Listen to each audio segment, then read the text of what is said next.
hope for the hopeless. And there are many hopeless situations that we can experience in our lives and that we see around and about us. We're thinking this morning and mentioned the pandemic, and it seems to be going on and on. And when we think it's coming to an end, something else occurs. And the issues of global warming, and they can overwhelm at times. And what is the hope? Our personal circumstances in life. It can be a health issue that suddenly comes, and the doctor says, well, there's nothing more that we can do. It can be a financial constraint that comes upon us. If it's not us, then we know people going through times of real difficulty. I think I did mention briefly this morning about the work that's going on in Cardiff city centre. A few folks from the church in St Mellons joining many from churches throughout Cardiff and other agencies who try to help the homeless and to see their situations. And you wonder, how can it get to that? And you sit down and you talk with them, and the stories are often very familiar. But there they are in what seems to be a hopeless situation. And it's so wonderful to be able to point to the answer, a hope for the hopeless. Well, to help us think through that great truth and reality, I'm focusing on the account that I read to us about a man in a totally hopeless situation, and how it was that he found hope.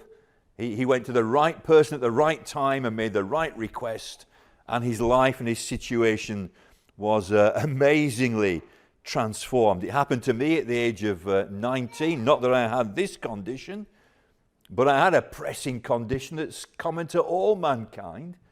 And the only hope is Jesus Christ. So here he is, this particular man, and he's in a hopeless situation.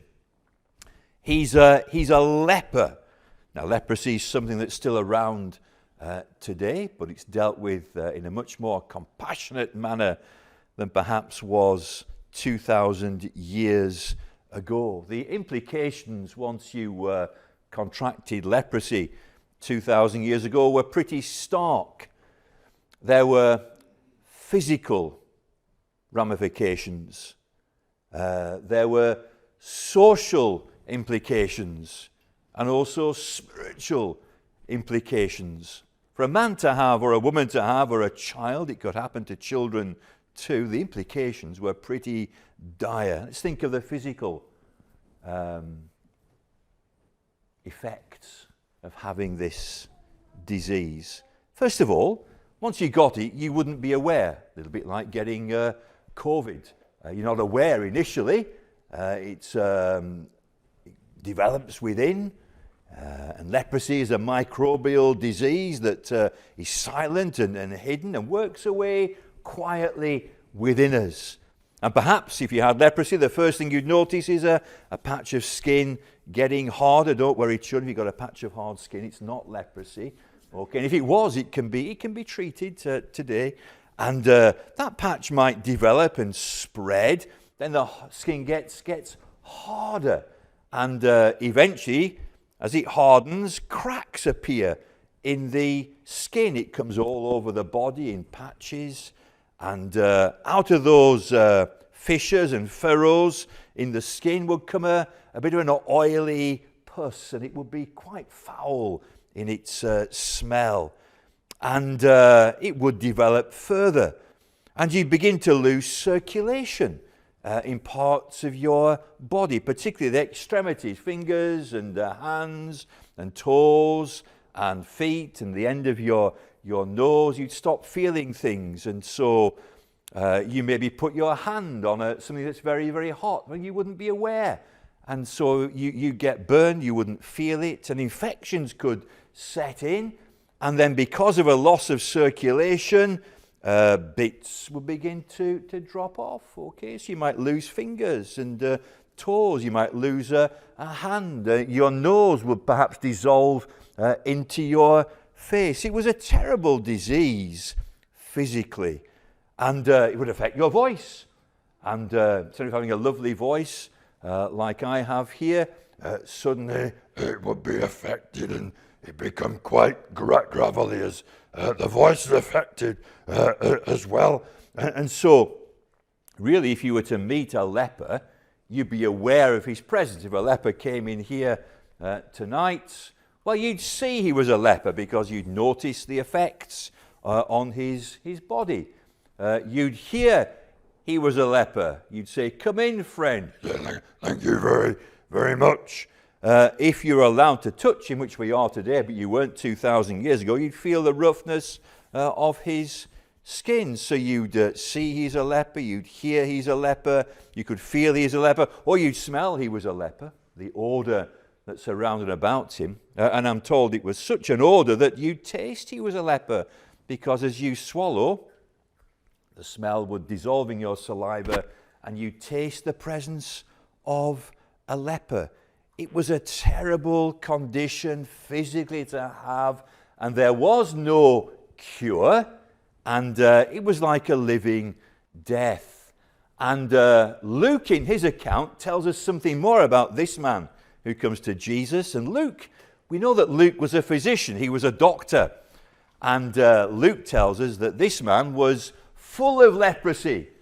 So he'd had it for quite some time.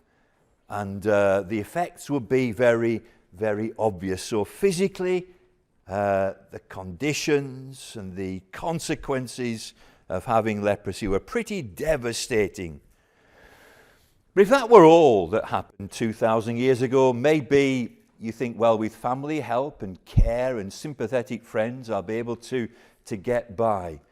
But there were social consequences 2,000 years ago. As soon as you were found to have leprosy, you would go to the priest, he'd examine you, and if leprosy was diagnosed, you were then an outcast. It meant you were cast out from polite and normal social society. So it would mean if you were a husband or a wife, you had to leave the family home. If you were a child, you had to leave the family home.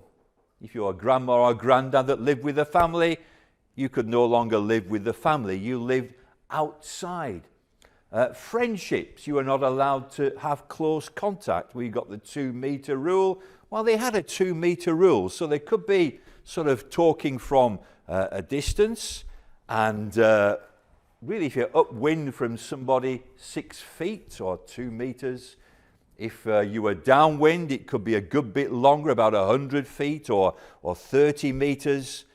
And you were not allowed to go home anymore. You couldn't see family. They could see you from a distance. They could bring you some food and leave it and then retire. So it was a lonely existence. Your only friends were other lepers. And so lepers lived in leper colonies and they would gather together. I'm sure this leper lived in a leper colony. His only close contact were other lepers. You had to wear a veil, right? So, these are nothing new. In the Old Testament times, at times of Jesus, and with leprosy, and they wouldn't have smiley faces on like mine had. It would just be a veil that they wore over their face. They weren't allowed to comb their hair. You might be quite pleased with that, children. And they had to ring a bell if anyone was getting near, just to warn people, I'm unclean, keep away. So the social consequences, imagine that, how terrible. Not only the physical condition you had to live with, but your only friends were other lepers. And maybe kind people might leave you some food at the edge of your colony and then retreat away from a distance to you. But no contact anymore with people who didn't have leprosy. Spiritually, in Israel 2,000 years ago, you could no longer obviously go to synagogue. No more going to church. What about that? No more going to church. No more going to the temple in Jerusalem. You were not allowed into a religious meeting. So the consequences were terrible. And again, just to emphasize, Luke says this man was full of leprosy. So physically it had taken its toll. emotionally and socially, he hadn't been home for many years.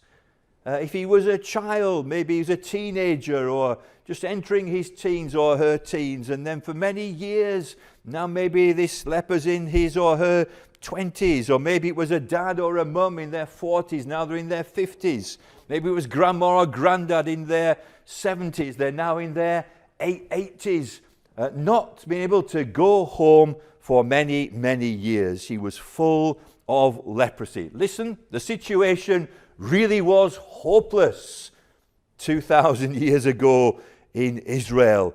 And this leper approaches Jesus because one day, some news comes to the leper colony. Maybe the lepers, he sat down and he's chatting. He is Hezekiah the leper talking with Zechariah the leper. And along comes Martha the leper, and they're having a little chat together. And suddenly, Jeremiah the leper rushes in. Have you heard the news? Have you heard the news? Oh, there's a miracle worker who's he's in the area, and astonishing things are happening. See, just before us in Mark chapter 1, Jesus has been preaching in Capernaum and in Nazareth, up in Galilee there, up north. And Jesus has healed Peter's mother-in-law. And then that night, people come from the town and with countless diseases and difficulties. They're laid before Jesus and he heals them. So news gets back to the leper colony. And what was our leper called? I think he was Hezekiah. And Hezekiah begins to think, I wonder. Well, he's thinking his normal voice, I wonder. Because he remembers his normal voice. It's only when he speaks that the voice comes out he doesn't recognize. But when he's thinking to himself, it's his own lovely voice that he used to. I wonder what he's done for others. Could he do for me? And for the first time in, I don't know how many years, but he's full of leprosy. There's hope that comes into a hopeless situation. And so he leaves the leper colony and he makes his way towards where he hears Jesus is. Now I'd imagine he's dragging himself because his feet will be in a mess by now. It won't be an easy journey. And let me say, it's a journey he shouldn't really have taken. And it's an encounter that shouldn't have taken place. Now, Matthew fills in a bit more detail now. It's good putting the Gospels together. Matthew, Mark, Luke, and John, and having a look and seeing in a different angle, a different perspective. Matthew tells us that this incident took place shortly after Jesus Christ has completed the Sermon on the Mount. And Matthew tells us a great crowd of people are around and about him, listening to what he has to say. And on the horizon comes a man, and he's approaching. And he shouldn't be approaching. He's not allowed to approach. But there's something driving him.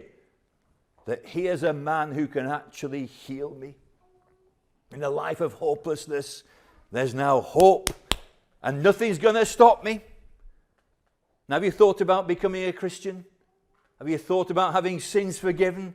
Have you thought about getting to heaven, having peace with God, but things seem to hinder? Maybe it's a job or a relationship, or it's being busy doing this, busy doing nothing, busy the whole day through, trying to find lots of things not to do. Maybe the Xbox or the PlayStation, or it's something on the television. And I've been watching Octonauts and all sorts of things with the grandkids over Christmas. And have you heard of them, the Octonauts? Yeah. Hey Dougie, he's one of my favourites. And used to be SpongeBob, but Hey Dougie, I've got lots of badges that. Have you heard of Hey Dougie? Come across, yeah. What was I talking about? Oh yeah, nothing's going to stop him. Nothing's going to hinder him. The crowd looked round in horror because this man shouldn't be coming. Maybe some are picking up stones because you're allowed to do that and throw them at him to deter him, drive him away. But Jesus won't let that happen. Whether he said anything or not, he has the power to restrain people.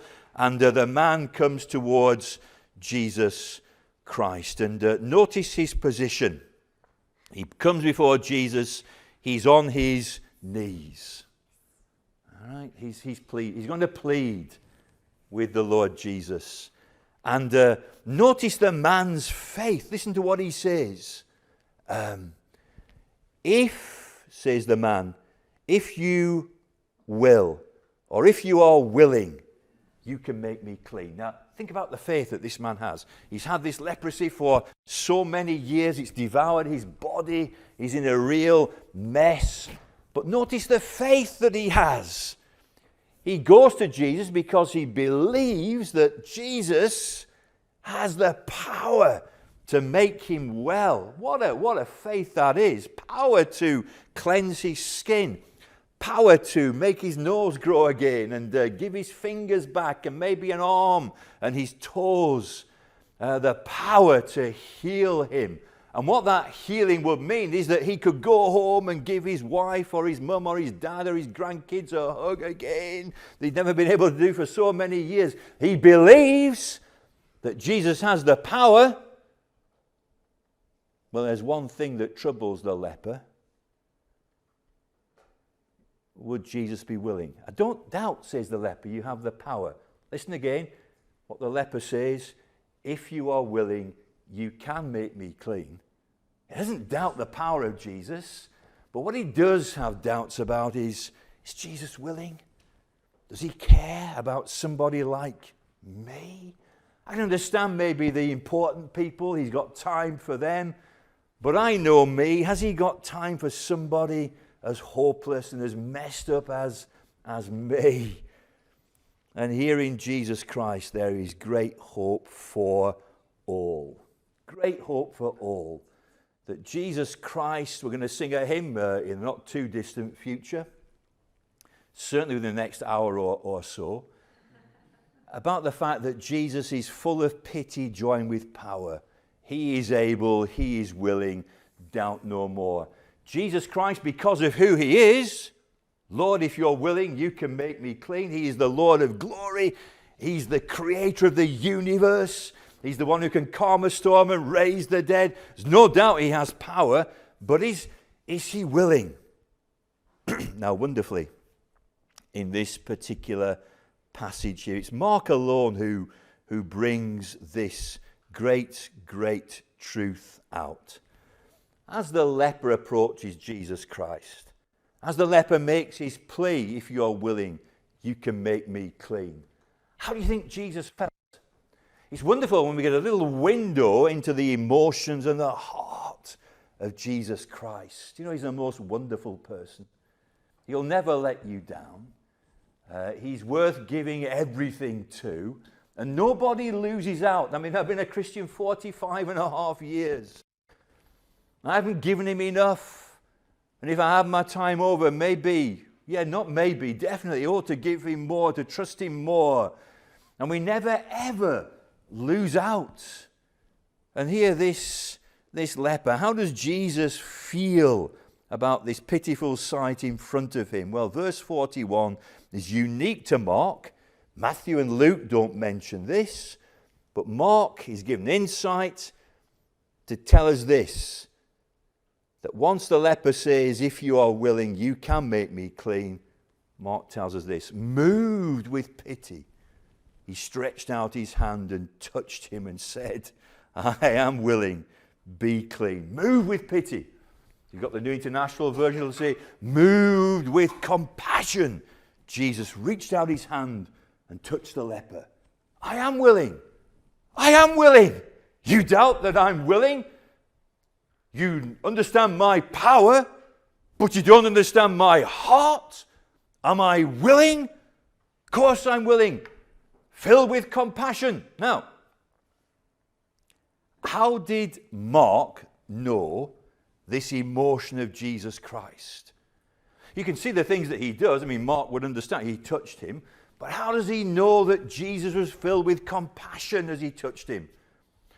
Mark wasn't actually there. It's unlikely he was there. I suppose he could have been a youngster on the fringe of the crowd.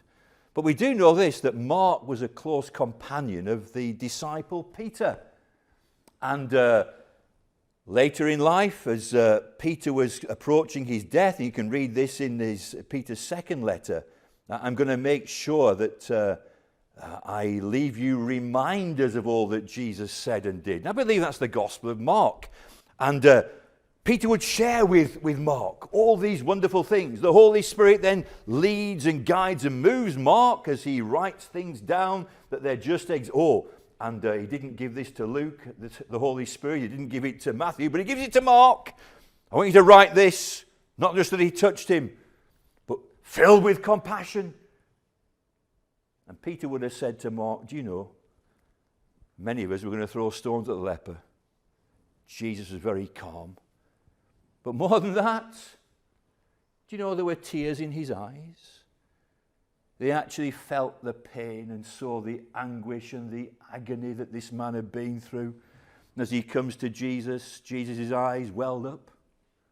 It wasn't just that he touched him. Okay, you're going to the doctor and they can't, how can they be fully engaged in your situation?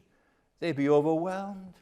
They've got to be very efficient and proficient at what they do. And so, write a prescription, or take this away to the chemist. If it doesn't get better, come and see me in a couple of weeks' time, or maybe get the video call with him, or whatever it might be. But not Jesus.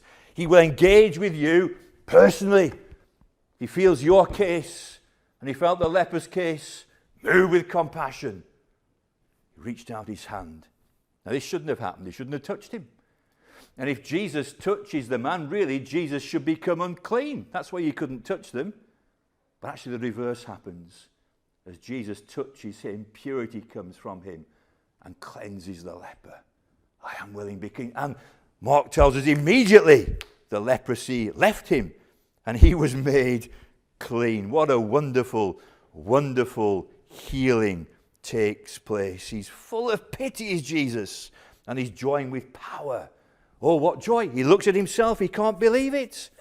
Everything is as it was. And he can now, after he's shown himself to the priest, no time to go into all that. It's an interesting little account. He's not fully obedient straight away by any means. Jesus warns him sternly. Don't tell anybody. Go and show yourself to the priest. That's the Old Testament. Jesus is honoring the law of Moses. Show yourself to the priest. And what a son, the priest that declared him unclean, that priest would never expect to see him come back cleansed. What a witness that would be to the priest. I've never heard anything like this since the days of Naaman the Syrian. I read about it in the Old Testament. I've never seen anything like this. Hezekiah, how is it that you've been cleansed? Oh, I met Jesus. What a testimony. What a testimony. But instead of doing what Jesus says, he goes out and starts spreading the news. And it means that sensationalism comes in and Jesus can't go into the towns. He's out in desolate places. But people still come to him from everywhere.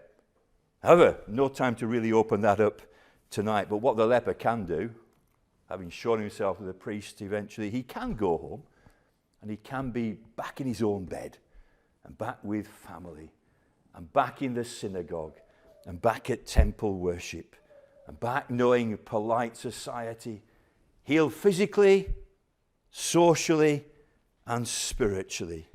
Hope for the hopeless. Well, that's him 2,000 years ago. Now the application is obvious. I need to spend too much time on it. We all have a disease. It's called sin.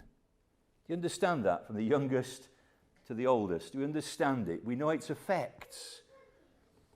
In society, in families, in my own life, in your life. The good we would do, we find we don't do.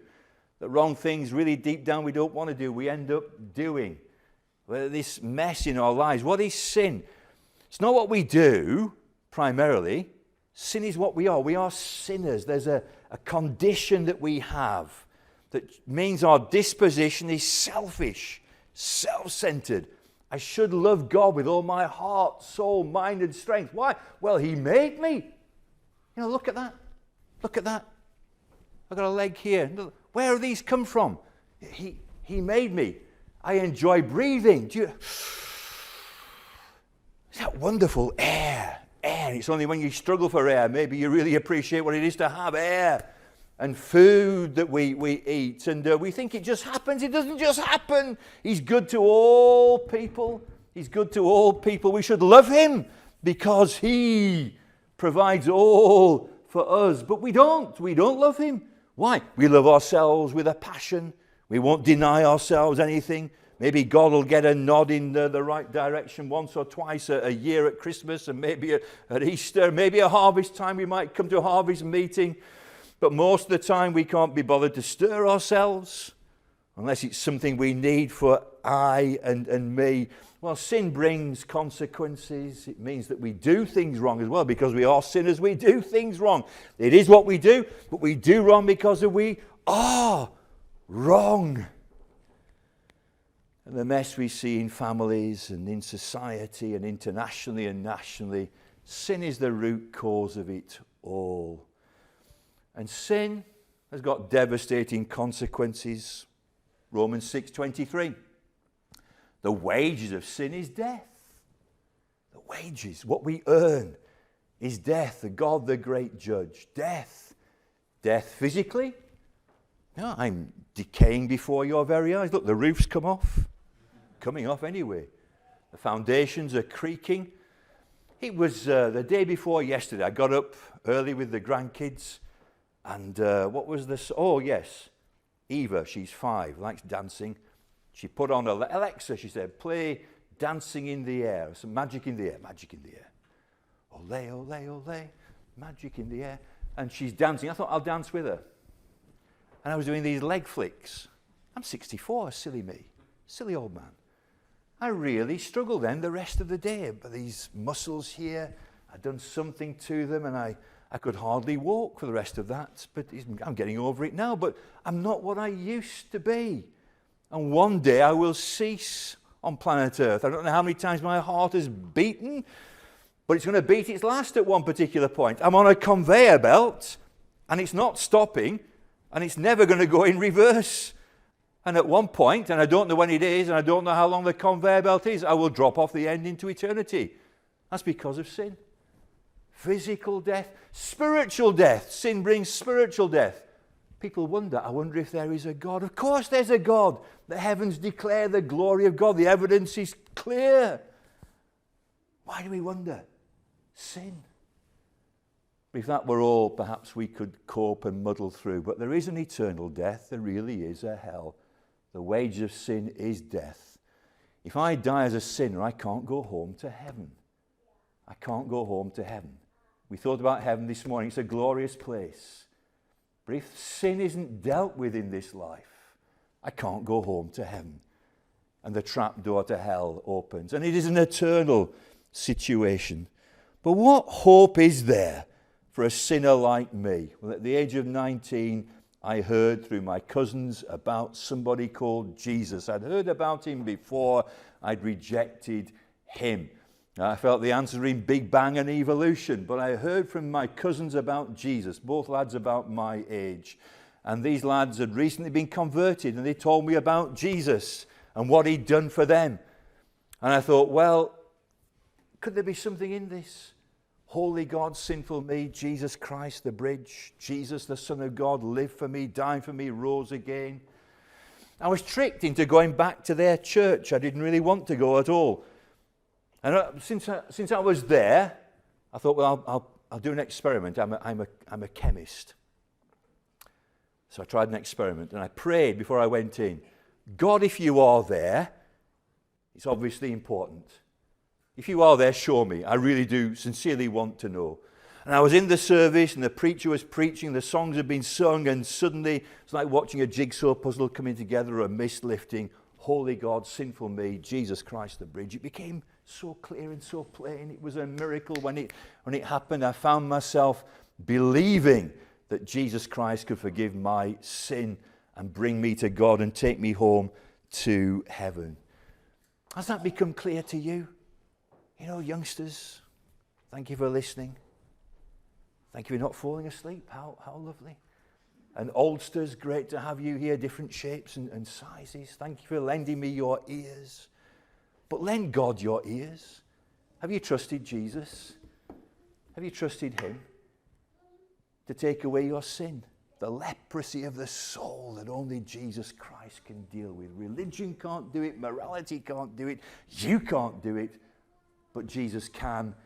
And not only can he, but he desires to. He desires that none should perish. He not only has the power, but he has the will and the compassion to forgive you tonight, so that you can be sure you're going home to heaven. Hope for the hopeless. As I close, I wonder about that leper. He definitely lived in a leper colony. Why did only one leper go to Jesus that day?